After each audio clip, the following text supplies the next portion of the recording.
Ahanba Maktada, Salai Story Channel gi mahut sinjaduna, Carolina Khaidemna ikoknona khurumjari. Ngasi sumau sagumna nungairaba funga wari ama miyamgidamakta puduna lakshari. Wari asigi mamingna isa fattaba poklubagi Mahei. Wari asibu ibirakpana Athouba Meetei. Hauzik wari asi hauzaraklage mayam punna taminarasi. Yengbada yamna nungshiba matu zom zom lauba hui angobi amakhakna nipa amakhak lambida chingduna chatli. Hui adugi thauri ado nipa adugi makhwangda amuksu kiri. Aduga hui aduna thauri singba mafam aduda angawba manba pakhang machadusu inari. Nong manini gi matungni linthoidu lamhang amada. Mabu karomda muchakraba zano. Aina sida sumlayo hairaga. Hazik aina mabu karaida karomda chatuna muthiru tawriside. Apum masangak da chadana masasu manam chel. Wari sabada manam cheleba. Linthoidu laisem mana hek leba mafam aduda lepaga koini yengi. Linthoina laisembadu mafam adwaida koichatuna thibada laisembado sangari amagi marumda lotlaga leiba linthoina urami. Linthoina Ta laisemba nangbu sida kaidorino? Aigi si lotlini ne. Nangdi karigi lotliba? Nangdi aingonda ai lerisidi harga hekta leiramde. Nang aingonda awama chak yampi hanadagi hauna. Aduna nang inakta lakano. Sidi lamhangne ta laisemba. Adune na harisi. Sidi lamhangne. Aduga lamhang nabani swaisi. Iyamna. Aduna nangdi lamhang naroidaba mafamda adum leijo. Aingonda minusi lebaga saduna khadrak tawba lakpirano. Amasu pam thamoi leptabi arepa leitabi nang inakta amukana lakano harishini. Ta laisem kaina nangna hariba mayamdubo aibo adumba tawkhrabrane. Nang wakhaloina manglabo loina kawrabro. Hey, munna tawo aina harisi. Ayung nungthida khaklo nangna inakta leiba kirise. Numitang yauradi nang inakta leiba kibra. Minungsi leiba sari natro. Aduna aigi nakta lakano. Amukana natato birakano. Pirep leitaba, palefam leitaba, arepa leitaba. Awangba chingdol khuding uraga thekningba lechil gumine nangdi. Talisem karino ibani gi nungsi nambida adugumba karisu thokiba leitiye. Nangbu karam kanda wakhal tarakadoino. Ibani kaina kiba leitiye. Nang kokta sokpagi adumaina tawkibane haibane.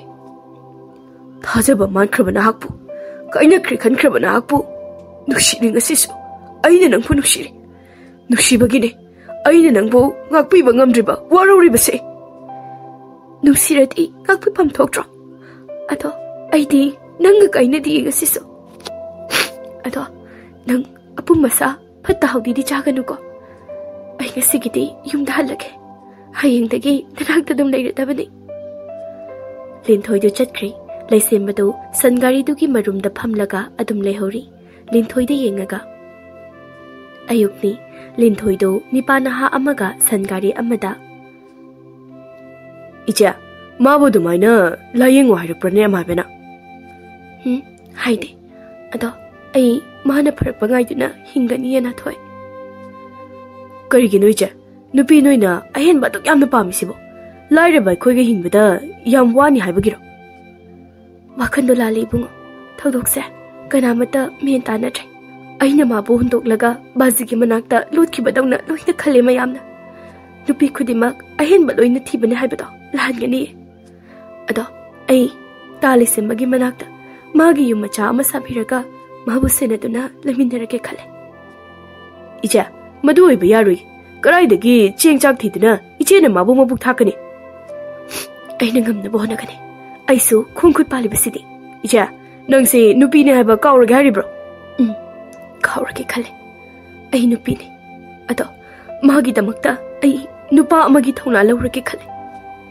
Echa taibang pangi chatnabi ichegi ijatna kamaina tawba aigi ijat naklingai mi amagi punsi lukha komda adum thamba ai phamti mana pumasa chabado ai yenglaga hingba ngamti e bungo ima baji hoina lobala labadi kamdawba moila asu aina mafam hongduna aina tale sembabu puduna chatkani aina mabu kaidong nung da hunchek loi na thoi nang sidagi hankro nangi senyek yaurati khara piramo ingonda icha aigi senyek amta yaude se na da chiliba sanama tumani se ichena lahoro ngaki sanagi leksiso aduga khudopsiga seje isegi bungo ai mabu yam nungsi aina mabu thirakpa yam koir aina maram oiduna mangasidi angabu oikre bungo kapkonoiche iche ki tungda nokpa ai lepli eche aina chebu thiba dum lakani na thoi hankri lin thoi do lambi ki sidaida leisembana lehoba mafam do tamna lakli karai da mucha khraba zado huiduna mabu karom da chingna pokraba e ai khongda ema sidi magi huiduni he to bonbi kadai nangi na yamba to karai jakrage len thoi gi makhung manakta to bonbi du jom jom lawba mamai du phara phara hairaga marai du tingthoklaga harauna lin thoi de yenglaga leirami lin thoi du hui gi matung inaraga leisembagi manakta chatli adubu onthokpa amana leisembagi manakta ahal oirabi angaubi ahal nupi amasu leirami lin thoi du ngakna matomta e kanano ahal nupi sina lin thoi du leisembagi manakta changlaga tapna phamdaga ta leisemba ahal sidi kanano ahal du lin thoi da ngakna yenglaga maitala leibakla karino madi chari leisembana angaubi ni kaino nang angaubi masakangro leisembana khubaka khuraga se tause angaubi haise phi amopa sekani do manam nam thigani do muat kani do ado ma se loi setra ha hoi ai khangnani eta leisemba linthoi do angauba ahal do da ima gumbe ima bu karai dagino kai lam dagino karai dagi hai yom leiraga bu ichanu pasi thirakadro aina angaubi sidia hoini adise sumini tawrisi pharima ai imada makhata na wahangang jararoi adu tali semba kaino bema aisu karai de no hangla toiramo aisu lepham leiraga bu sida leirise leigadroba wahang ni kana angobu mi da hangdo wahangdo tungak de hangadra ai ma nesidi kari injang cha sige ma ha isa na pijaning bado aidi adum chare natre bema adudi ma nang hang leiramu ko ai lukha komdagi chak injang lorukige ba tale semba nang chekhino ima ge pa me jang do ai thongbi ge ba nang lukha komdagi dugum ba charano ba kai ne bema lukha komdo ai gi ke thelni ne adusu lemna jaba phangde ba noi gumba ina khunba apang mamina sen yek piraga kai theldagi apumba leiraga thongaga chabai wan khangaba asing bai khoina noina thonglaga lukha komda thambado ai khoina mu laubai wani ne bema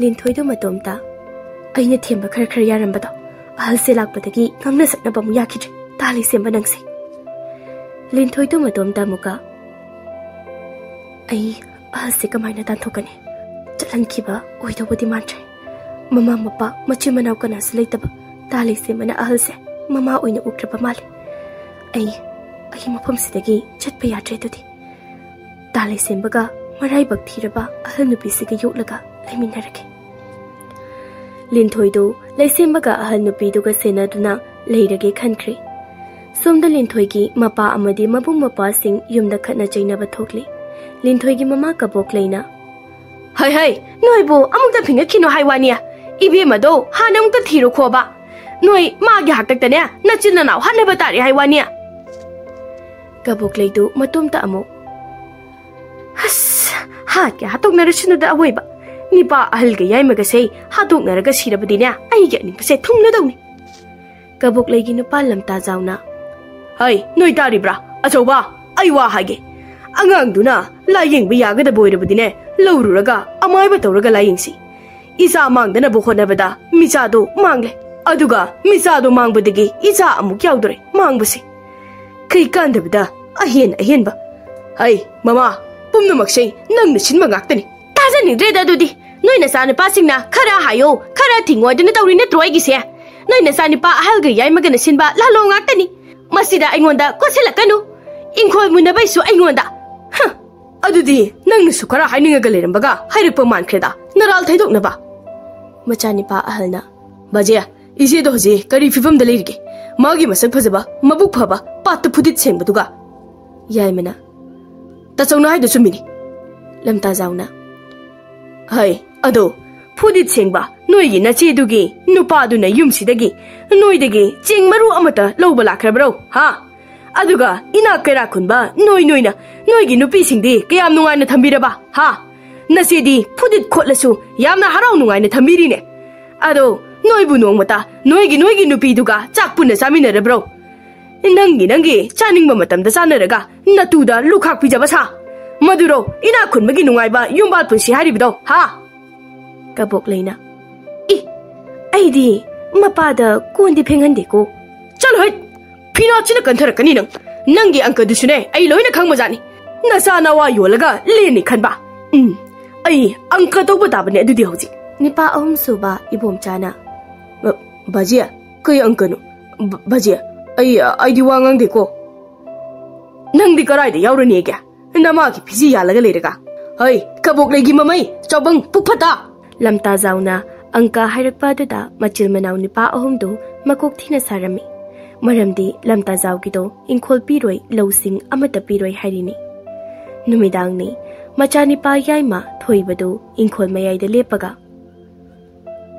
khoi baji sibu hatu sirane ma siradi ingkhol si yam laini yena biyarena aduga low pari kunthra da su yena biyarani haidi yumgi hal siram nina yai madu mapanda hatlage haina chap yungna khali mayamba ahaldo imungda magi nupida aini nang lauribisi aigi yum thabak thoramda ahai pa sawodana laurukpa natine yumgi tokpham thokpa thabak inkhang du khakta tawruga marai aikhoina toba thabakta wanga kanu ahai pa saganu chawbagi nupi sana hanbina apha phattagi wado haijabani moita chaw thai taningre ne sana hanbia chakto thirabudu dum thiyo ai asai pawdu tholukige achawbadu mangol da leplaga kono ingkhol mayai da lepisina chawbadu yaimana ure tasaw aine yaimara yaima nangbu maikhu ga yauri bro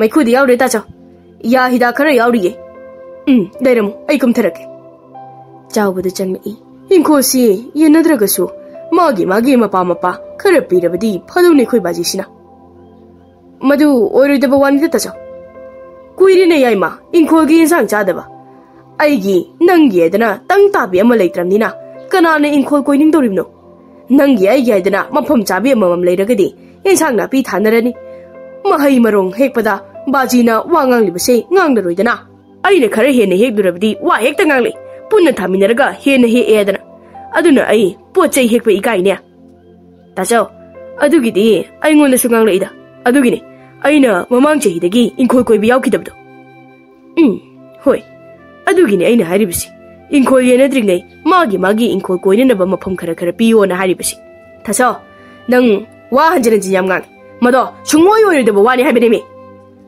karino yaima nangna ingonaga sankalatuna tawriduna mo tasaw oibi abu wakhanasi chawbadu phajana sawrai karina thoiba nangna ngasaidagi oiroidaba na haribado ha aigi sei wata nari banatro nanga aduga aina haiba ngama khuding oiroidaba wa haidana adu mari basibu karigino ha somna chawbagi nupedu mau yaimagi mayumda sensilai tabra thamba noina taiga yaimaga khajarene nangbo imaga aikhoi ibungoga do tada bazatla bazidi halaktre bazatlo imungdagi iche ai angang samniye ai tayagi manakta changmaki iche as kamai tawni sidia sana hanbido mama romgi yumlomda amuk chenki ima nasari pa anise khanarine ima tabro ima kabok leidu machani pa atomaga thoglei adubu somdadi chawbaga thoibaga ingkhol mayai da fajana phunari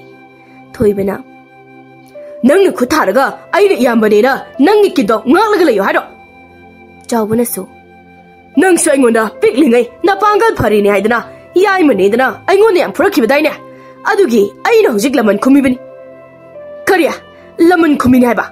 Hera, adudi haujiksु fuba taredra. Aina tasau, nang amu fuba tare. Se, kinsida, ai, dishum. Khangrana. Ingkhogi laitungai marakta anidu lep-leptana lam-lamdana thitatnari. Aduga lekai gi mi gaisu numidang chak toknaba gaisu makhut namana yarak hallaga makhut oina makhwang metlaga phunaba du yengli. Atopa nakalamadana imung amasu maning thongda thangjing tukpaga phunaba du kanna yengli. Mi phana yame chawbaga thoibagana phunaba yengli badu. Maningda makhong hamlamba angang amana mamada. Ima Kurato ni bom chasu moi phunai se yawhalo. Madi kanagi machang changi yengninge ima. Hai, wari mangdara leirano. Thunam te loisilo. Ai phuna ba yeng hodaba tari ne nangbo. Awang lomda ahal amana. Hai, ibecha. Moi gi phuna ba se ude nei bu micha. Hai bu charui ku se mai phasana tharaga. Langna ngana mai ngal halaga. Moi ni sei phuna hanbana phadori bajala. Hai becha. Charui ku mai tharadi kumai se mai rom da loina onsila ani ye. Ado Aidi miche udene adugini ni becha. Ho ado aidi uye. Chahidi aingonagi ni phu hena halabanina. Mathang sahidagidi wangang ba phawba ngamdre hairani. Aloi silaklabadi karaidagi urani gya. Uraktaba tabani. Ai khara naksilagi yenglugi ko. Ho phuna ba loikhre yare changasilao. Namito amu ude haraklani. Chahi marifu subana chahi nifu subi nupi loba matai manaudo imungda changkhre. Nongmani Linthoidu kanagumba amagi yumda thabak suri. Aduga Linthoidu mawa mapuroiba leiba mawamasu sari. Linthoidu yum amagi sumang wai teiri. Aduga ahal matai manau amasu makutta senjek senjoi khara pairaga phamli. Yumdugi ahal nupaduna Linthoida. Ibema, ai namaga phawkita lauruge. Nangi khusumando piramage. Nangdi mauni. Nahasu oiri. Aduna yumdanga nahalu. Matam se mi phate ko. Hoi khura, khuragi senyek to aigi phizida kisanjarage khura. Nupi ahal duna. Aidi imauna lamhang tumhangda ayuk numidang hangat handa chatpado nama kaya pamde ko. Aduna nachana puroibaga punna lakminaba pamine. Linthoidu thabak laklano haraklatra khanbada wakhal nungsuk nungjanarami. Linthoidu hojik angawbi ahalduga laisembaga loinana Sangtap aduda chaken sang thongli. Linthoidu angawbi ahalduda yengna mahidu kamaga. Ima, nangi icha amata laitrabro. Karigi laitani agya, icha nupa ahum lai, icha nupi amaga. Icha nupa amakakni. Tututu, sida inakta phamlibase aigi ichani. Laisembadi magi huitu bonbidu kolaga tumli. Angawbi ahalduna amu. Iwa malaye, iwa su miwa oikre. Aigi cha punna marini.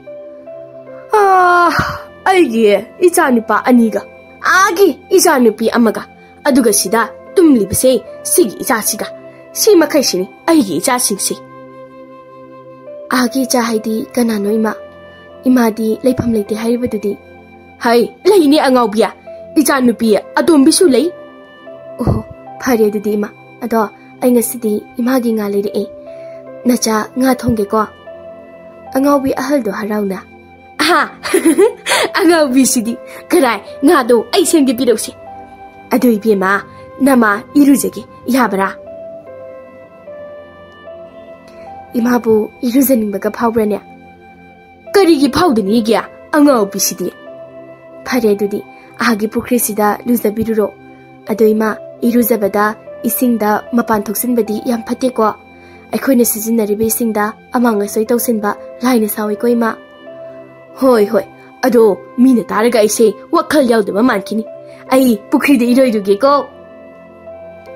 Angawbi ahaldo numidang aduda manakta leiba pukri aduda iruzaringai laisembana kolaga tumliba hui tubonbidu phuklauna hawalai. Linthoina. Tubonbi chaklama bonangbo ngamanam tabase. Mapanda mi changlapagi makhol tabagini tubonbi na hawalaklibadu. Linthoidu ngadu chamambadagi. Ahal imado minaga amu. Mapalda ahal lama wangang bagi makholamu Linthoina tai. Linthoidu borana khanba thongbado haidoklaga mapalda thoklei. Linthoina mapal thoklakpaga thabal phaban numidang aduda Linthoigi mapa langbal jawadu angawbi ahal nupi aduda yenglaga kaplaga leirami. Aduga angaubi ahal adusu thongrada famlaga langbal jawdu ngakni yengli. Langbal jawdu Linthoi ubada amu. Ipagi bema napana ichagi khongul lirakline. Ichabu yumda amu khalaklaroi khalabro. Basi ayam thazadi basi. Napa kon gelau ni ipagi bema. Napa ngasidi yamna warine. Pangal thona amadi sen phona laiduna su. Izagi nungsiba amadi namagi minungsi phangraba napagi punsi se. Yamna warine ngasidi hingba. Basi adu oiragana sida punna leirese basi. Aisu adumna khalaklani kuiraroi. Nabung ani to yamna phattaba hensilakne. Nama atombisu yamna phatre. Laiminabada yumgi mi manjene. Basi imaton na chelakpa ibungduga tachauga tayai hoiga khatnarira. Nama atongi machanipa pangphatta dugasu kuiraroi khadaraglani. Nama atombina nangi pukminadaba. Nama atona hana puklamba nabung atombagi ingkhol piyu hairakpada. Noi tachauga tayaiga noi nama atonga loinena khatnaraglani. Basi moi gi apambado tawan krokedobage. Natrabadi lamse lepanairiroi. Bazi di moina haiba loina inbadaine. Ibema hojiksu napabu sauribra. Ado leisembado mafamsida amaiba toina tharaklaga layingnaba tawrasi. Adugidi yani he bazi noina pamba matik mayaido mangonda yaudi lan thum leite. Mapa mama machi manhaw amata leite magi. Aduna madi hingbada kemta khana trekhalo. Langbal jawdu ningamdana kablai. Isa phattaba chawba ngaiba iwa phattaba siba ngaiba. Aisu siba ngairam khini nama tona ma khakta nate pokminaba nabung anisu ai siba ngairam khigani. Yumgi nipana ahalna yumda leitaba haibase imung kangkhong chaibani nei bema. Nang napa aibu amukta thajaw. Ai landi ni ibema nang wari se tawni amukta. Mapa langbal jawdo magi imungda mahusa thokiba thodok wari machanupi Linthoi da lirai. Matamdo Linthoi gi mapa langphai da leiri. Machanipa ahal chawbadu nongma mapa gi manakta laklami. Chawbana mapada Bajia imadi bajina langphai da leibidagi mawang angladana leirena ada. Karino ta chawba napada adumne hekta haribudubo. Nangido aibu sitribra mina taraga aibu karini haini. Yai masulaklami. Imane inkhol yenabase yam thingaidra. Aduga ibemaga khangnariba nipado khangnabada ayatpa pirino haina. Adune baji imagise mayum phawba pandriba ningol mawadugi inkhol saruk yauna yenga hariba zalasini aina khalibasi. Noina yumda leibanina noina loina uba tabani loina khangba tabani. Nangna haribadumak yaimanasu chap manana hairamnabani aingonda. Namagi wa tokhrga ibemaga khangnariba nipa machadugi maramda hana kupna wari sako. Imado wari saba sunga yadre basi. Nipado adum kankhalaga laikhriba basi. Adu oiragana ibemaga nipa machaduga kauraga wari amukta saramu. Baje nipa machaduna magi inkhol koiraga nganu yen loiraga senthok lambi tawba yabra haidana yengedana imada haraklamba mal. Kari madu aingonda usitabagi mawngni magido. Nahado waraktaba yaroidori madudi. Linthoi doi nongma mapagi manakta matomta laklami. Adabu Linthoina mapagi manakta lakpa matamdadi mapado nupi ama thiraga leiramli. Linthoina mapada Basia Ausiki mapanda lehoba nupido Basigi nupi ni haiba. Ibema namagi pau aina tari bema. Yumdudagi apho nungaigi wari amata tadre aina. Yumgi kari pau tari babasia. Mapana Linthoida chawbana amadi yaimana tamlamba pau Linthoida amata chithadana thamoi sokna tamlami. Linthoidu thamoi sokna kaplami. Linthoina haiba wa khudimak mapana kathatlami. Linthoina Bazi aina harise amukta katabiyo. Imada adugumba leitabani moina harido aranba ngaktani. Aduga inkholge adugumba wa amata sabasu leitiye. Talise magaiga Ibema yaimanasu tachaunasu wari say chap manana lirine aingoda. Noigido yumgi ahalamanbu usitabani. Aduna ai yumda halakpa pamdre. Nabung anina phayena haibado noisu loina ingadabani. Aidi yumda halakani thajadre. Halakpasu pamdre. Namado oktabido karigumba aida lakpa matamdasu yumdagi chalamo hayo. Kaino bajina khalamliba wakhal taramliba mayam sibu basia. Hai, nama do kangkat karo. Nama na sana lairaba na migi mapot maral pamba. Nipa ngakta khaliba do karigino. Ha? Nang na pisak piklingai dege. Aina amukta phauba poge pamge phangdaba makai. Miramda lausing talhaluriba do. Nang na midugi adugumba taunabro. Ha? Nasesu kayam ngana. Pata sakaba ni paduda mayum pankriba do. Nangsu khangliba natro. Aina haiba indaba dege. Yumse ngasidi kang khong chariba ni ne. Yare chalo. Aidi nabungani da loina sinakrabani. Moina phai khanbado noina su moigi wa ingedabani. Chalo yare. Linthoi do kappaga chatkre. Langbal jaw do kappaga leihawi. Aduga langbal jaw na lawba kuidriba macha chawbok ama leiraba kabok leidu linthoi da ngakna yenglaga leihori. Nongma linthoi do leisembaga patpan amada lakli. Leisembana isena yumpaliba mafamse yam phajai linthoi. Sumaina ingna chikna leininga aidi. Patsida fangliba nga singsisu mapu pandaba nga ngaktani. Aikhoina numit khudingi phawagi yabasu mahusa lairembi imana pibire. Aduna ibani su patpansida oina yum saraga leirisira. Halinthoi. Nangna puba mafamduda aina natung inaba haibase aigi thaudangni. Aduni si oiradi kanamtagi mateng lauraroi natra. Tali semba. Isegi yumni ada phumdi mathakta sarisi. Oh, asina mukena fajare mafamse. Lao, aidi phumdi mathakta isegi yumse kaning mana loireba. Hoi tali semba. Yaure karas lao. Linthoi do machega mataiga da leisemba do masak takli. Adudi nuhini sida nini humni di leithokradani bema. Yaye ja. Tali semba nangba leining-dabro. Yaye linthoi. Nganthoi gi nupana. Ado mafam sida chadari insang sidi pata phangma ngaktani ko leisemba. Dada aina khwaidagi kalakchaba punsi mahingse. Aphangba su nomlaga hingba. Aduga linthoi naigi inhakta lengdana lebibasini aina pamjaribasi. Dada do tapna nganthoi da. Ihe ani se chayola mata thambisini mache. Hi tonghalaga thamna thambo hekpa tambisi. Nganthoi na. Ibema noisida matam khara layudana. Ise dalai semba nahapu mafamse yam phajai haibadaina. Aduga sida sulaininge haibadaina. Adudi sida matam khara layraga lamit tumit khara khangdoklaga phumdi ama semaga nga phananaba mafam magal horodana. Laisembadu noklaga mapana thokri aduga inchinglaga. Aigidi phajai doina phumthi kalani he. Chawbaga thoibaga do mapagi manakta laklami.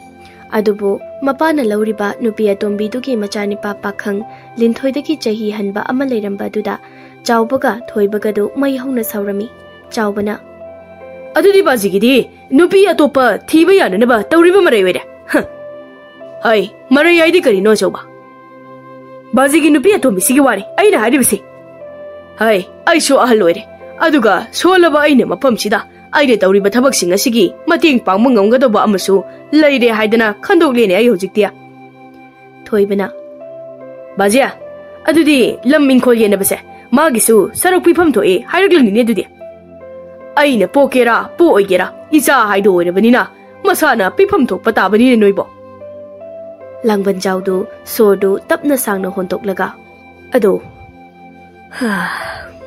wasi tapna khanasi namagi paudu tabada ai yam waine choba aina mafam asida itomta noigi damakta yumgi damakta honaduna lapna noibu thadoktuna leiraklibase sahi kya sure aina langphaida leiraklibase nipa yai ma thoibadu mayama chawbada haipet pisum thekatuna yenglamlaga mapada mopsi pumnamak imana thokan mangakri ta chaw aikhoina lammin khosingdo mafam ama khangna yenthoklamnaba mai marong tharaba sel taramlabadi ngasi bazina taribada sase taramlo aduga bazina yumda leitabagi khudong chaba lawraga imana lona mawang na dun leramba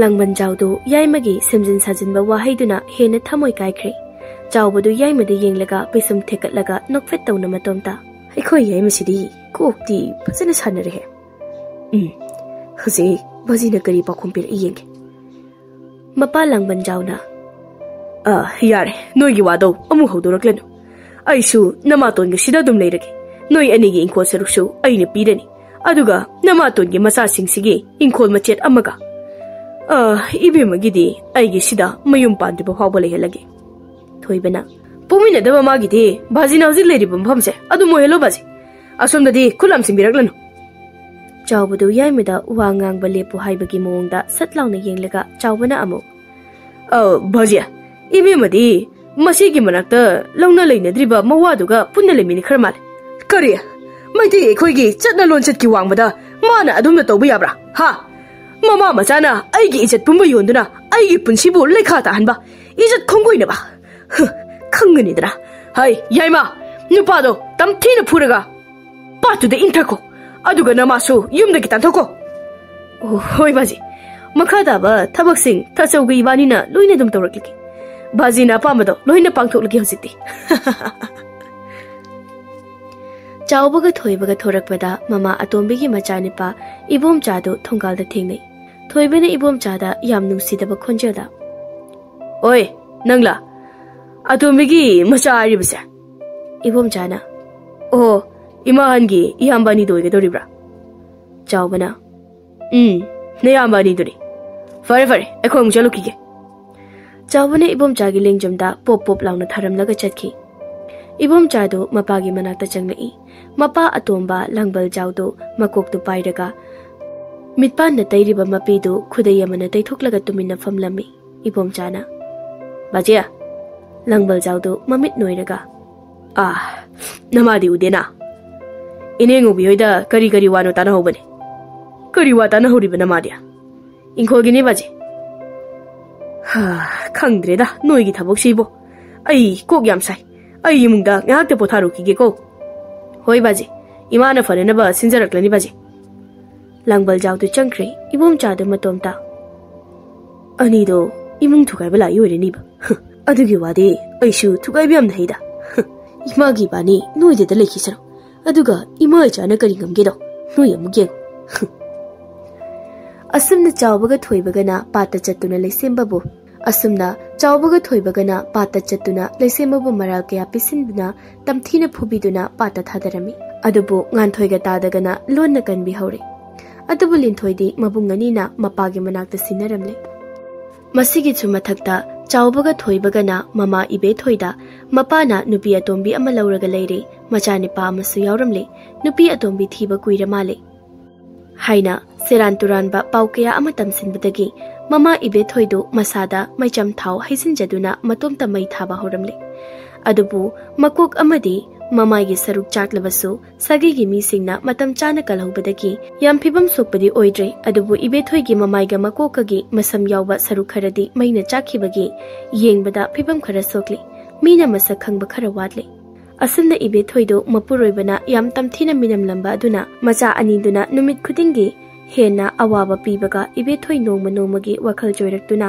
angawba mi oiduna mayumdagi thokirami adubu mau ani dudi karimata haiba ngamjaramde langban jawdu ngasai makhai machanupi ka kaptuna wari liringai angawbi ahaldu mamai do maina chakhiba mana makok tangkhai amasu maina chakhibagi mami leina leina langban jaw amadi linthoigi manakta mafi maroldu ichot na laklaga mamit manado langbal jawda yenglaga leirami linthoido angawbi ahaladuda amuk phamna yenglaga mapi lepa leitana tarai linthoina mapada tapna bachi angawbi ahalse munna mukta yengbiu aduga imagi mingdo amukta khawbiu basi mapana ha kari haiba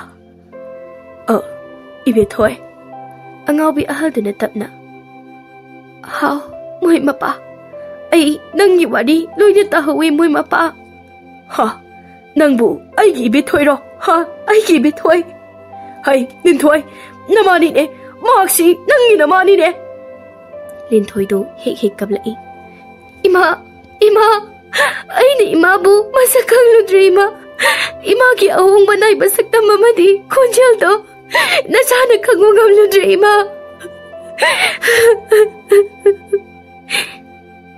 leisembado ngasai makai langban jawgi wari do taram liba oira male mahaksu wari singduna maram oiraga magi wakhalda ahongba khara lakpa male leisembado tubon bida kolaga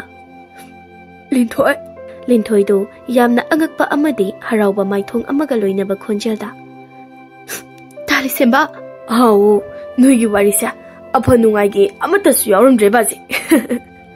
Hai, laisemba, napa wakal tare ni bo. Linthoiga noi anigi wari su, aina na chengan thoidagi taraklene. Aduga namagi wari, linthoigi wari su. Machil manau khatnabada, chawbaga yaimagana, magi tauruba, aranba thabaksing. Kothok nadana punaraklene ibo. Aikhoi yaimadi, mapa ai phauba, ingkhogi damakta, mapa aibu hatkadabagi, thorang lamlene. Hai bhima. Ipapil ai. Langban jauna leisembaga linthoigada harauna konjerami. Nini humni di langban jaudu mafam sida machanapiga leiri. Langban jaudu magi nupigi soklaba maithong adu yengjaraduna momon nokna chak chakhum kharasu inbiri. Isa nupi na thongba mathelu koini. Namana karigi hauroidori bano. Ha ibe thoi. Ibe thoina minna udana nakongna tadana miwa hekta thajaganba mapa nang aina sauribani. Aduga mapagi chabok pokpi natu atombiduna karamta horiya ha. Hai, moi mama masaga punnani aina hojik warakadoribase. Leisembana bhaja nahak laklamdrabadi mi ahumgi punsi manglamgani ko. Hui se tharga thawai panma marini manglamgadoribase. Adu bhaja imaga aikhoi anigi ngaubu khupaja yam thumandro. Langbanna Hera, adugidi, nungamada yeshilubada, mingawa pakiba, kongaya masuliribini. Aduna idea, namase, egg pama mapamda, makokto utup amana, pop down a tomaga, wakala kalagedana, ngasida, how's it the color limina? Oktaba is asinduna, Oktaba, Torankaya, puna dana, magi asweba, aran basing, hido narakpadagi, ai, loina kangnak labani. Lintoina, Bajia, Saxo Karajawo. Khadang sum nom leiringaida imana loina lamkiba tari. Kaisu kaidida lamjasanu. Kuire namaga chak punna chaminaraktaba. Nong phadoksu sokna samnana chaminaba karisu kaidena. Adude aikhoi mayam ngasi hekta yumda punna halasido. Somda chawbaga thoibaga yompak singjang paineduna yanagadagi thinaba lepnadri. Thoibadu phaglang magi marumda yompak pairaga chawbadu yangadabagi lumli. Aduga chawbasu singjangama pairaga thoibadu yangadabagi lumli. Aduga amu sumang mayaidana ibom chadu lepli. Aduga amuka suamu kabukleina mangolda famlaga tuminna ibom chada.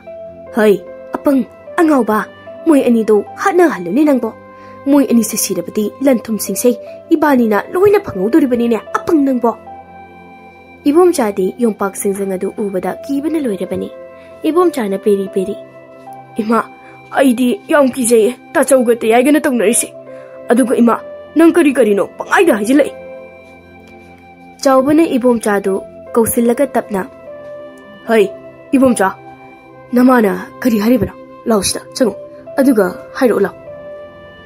Chaubana imana ko ta chao. Ta chauga te yaiga hatokna halo. Aduga aina inkholoina phangni ye. Kari noina mana adumaina haiba. Hoi Adu hari ni imana. Kari, namana aduma khariga nangna aduma karigi engunda tamliba.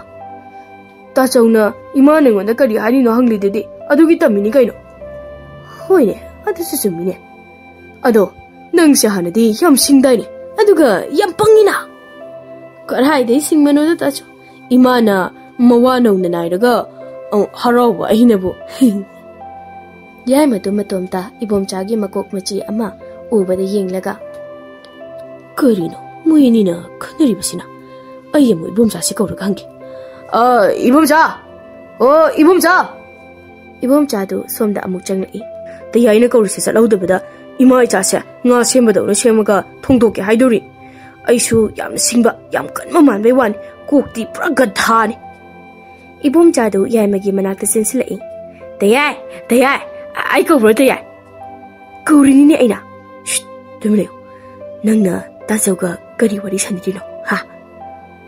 Ho, aduro imana noi ani hatok na halo aduga lawing ko siya aina loina phangani hariba. Thoi badu khonjel hauna phengna. Kariya.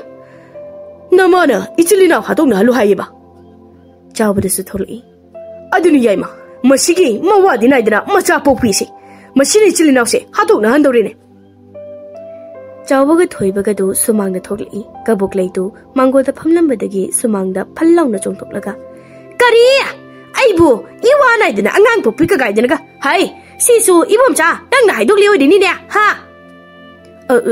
ꯏꯃꯥ ꯍꯧꯖꯤꯛꯇꯤ ꯏꯃꯥꯒꯤ ꯅꯋꯥ ꯂꯩꯔꯁꯤꯗꯤ ꯁꯥꯎꯔꯅꯨ ꯍꯥꯏ ꯍꯩ ꯅꯪꯗ ꯍꯥꯟꯅ ꯍꯥꯠꯂꯒꯦꯗ ꯍꯩ ꯃꯁꯤ ꯀꯕꯣꯛꯂꯩꯗꯨ ꯏꯕꯣꯝꯆꯥ ꯇꯝꯅ ꯄꯥꯏꯁꯤꯜꯂꯛꯏ ꯑꯗꯨꯕꯨ ꯊꯣꯏꯕꯅ ꯃꯥꯒꯤ ꯌꯣꯝꯄꯥꯛ ꯃꯈꯣꯛꯅ ꯀꯕꯣꯛꯂꯩꯒꯤ ꯃꯀꯣꯛꯇ ꯀꯣꯛ ꯂꯥꯎꯅ ꯊꯣꯝꯕꯗ ꯀꯕꯣꯛꯂꯩꯗꯨ ꯁꯨꯃꯥꯡꯗ ꯇꯟꯗꯟ ꯄꯥꯏꯔꯒ ꯁꯜꯂꯒ ꯇꯥꯏ ꯇꯥꯟꯖꯥ ꯑꯗꯨꯗ ꯂꯪꯕꯜꯖꯥꯎꯗꯨ ꯏꯕꯦꯊꯣꯏꯒ ꯂꯤꯟꯊꯣꯏꯒ ꯂꯣꯏꯅꯅ ꯂꯩꯁꯦꯝꯕ ꯌꯥꯎꯅ ꯌꯨꯝ ꯑꯗꯨꯗ ꯄꯨꯟꯅ ꯆꯪꯂꯛꯏ ꯑꯗꯨꯕꯨ ꯊꯣꯏꯕꯒ ꯆꯥꯎꯕꯒꯗꯤ ꯂꯪꯕꯜꯖꯥꯎꯗꯨ ꯎꯕꯗ ꯀꯤꯕꯅ ꯂꯣꯏꯔꯝꯃꯤ ꯃꯔꯝꯗꯤ ꯃꯃꯥ ꯏꯕꯦꯊꯣꯏꯗꯨ ꯌꯥꯎꯔꯛꯄ ꯑꯗꯨꯗ ꯆꯍꯤ ꯈꯔ ꯍꯧꯈ꯭ꯔꯦ ꯑꯗꯨꯕꯨ ꯀꯕꯣꯛꯂꯩꯒ ꯆꯥꯎꯕꯒ ꯊꯣꯏꯕꯒ ꯏꯕꯣꯝꯆꯥꯒꯗꯤ ꯌꯨꯝꯗ ꯎꯈꯤꯗ꯭ꯔꯦ ꯂꯪꯕꯜꯖꯥꯎꯅ ꯃꯥꯒꯤ ꯍꯥꯟꯅꯒꯤ ꯂꯩꯔꯪꯕ ꯂꯝꯐꯩꯒꯤ ꯌꯨꯝꯗ ꯀꯥꯎꯔꯒ ꯇꯥꯟꯈ꯭ꯔꯦ ꯉꯥꯟꯊꯣꯏꯒ ꯃꯥꯒꯤ ꯅꯨꯄꯥꯒꯁꯨ ꯍꯧꯖꯤꯛꯇꯤ ꯄꯥꯠꯇꯒꯤ ꯃꯄꯥ ꯃꯃꯥꯒꯤ ꯄꯥꯠꯀꯤ ꯉꯥ ꯑꯃꯗꯤ ꯏꯟꯁꯥꯡ ꯅꯥꯄꯤ ꯀꯌꯥ ꯊꯤꯟꯕ ꯂꯥꯛꯂꯝꯃꯤ ꯑꯗꯨꯒ ꯆꯥꯎꯕꯒ ꯊꯣꯏꯕꯒꯒꯤ ꯅꯨꯄꯤ ꯑꯉꯥꯡꯁꯤꯡꯗꯤ ꯃꯣꯏꯗ ꯁꯥꯎꯕꯗꯒꯤ ꯃꯥꯒꯤ ꯃꯄꯥꯝꯗ ꯃꯇꯝ ꯈꯔ ꯂꯩꯅꯔꯨꯔꯒ